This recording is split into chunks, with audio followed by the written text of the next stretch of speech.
Atalıq borcumu da, atalıq eşqimi də şeir aldı əlimdən. Bu səmimi misraları bir şair ömrünü başa vurmuş Tofiq Bayram yazırdı. O əmin idi ki, şair açıq ürəkli olmalıdır. İlk növbədə sənətinə qarşı. Hər şeyin fövqündə yazıb yaratmalıdır. Daha doğrusu bütün çətinliklərin, yoxluqların, olmazların üzünə durub yazmağı bacarmalıdır. Yazmalıdır ki, hissləri körşalmasın, qələmi kökdən düşməsin. Yazmalıdır ki, içində tüğyan edən emosiyaları ağ vərəqlərə töküb rahatlaşsın. Bax, belə emosional vəziyyətlərdən birində çox vaxt şeirlərini bədahətən söyləyən Tofiq Bayram Ərik ağacı şeirini qələmə alır. O zamanlar təxminən ötən əsrin 60-cı illəri idi. Gənc şair şeirə belə bir cümlə ilə başlayır.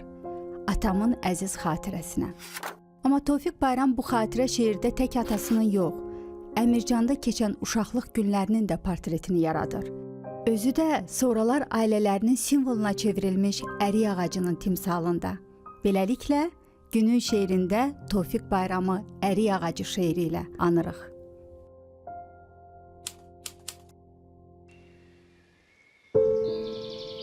Hər cür ağac vardı bizim həyətdə. Bu ağac bir bağın yaraşığı idi. Tayı, bərabəri yox idi kənddə əriklər elə bil ay işığı idi. Camaat gələrdi tamaşasına, ondan ətək meyvə dərərdi. Atam ən istəkli dost aşnasına yayda səbət pay göndərərdi. Kölgəsi tutmuşdu evi, eyvanı, yamyaşıl pərdə idi pəncərələrə. Barlı ağacların mahir bağbanı atamın əli ilə sancılmış yerə. Bir beşik asmışdı iri şaxından, o günlər mənim üçün qədimdən qədim. Həmin o beşikdə yatdım bir zaman, ana laylasını orada dinlədim. Duranda bəxtimə ərik çıxardı, şirin həqiqətə dönərdi xəyal. Quşlar da payıma şərik çıxardı. Sapsarı əriklər olardı xal-xal. Yuxu da, nağıl da köçdü beşikdən. Dəyişdi gözümdə bu həyət, baca. Bir gün körpəliyim düşdü beşikdən, dəcəl uşaqlığım çıxdı ağaca. Bu yay bəhərli idi həmişəki tək. Meyvə gətirmişdi o pıtraq kimi.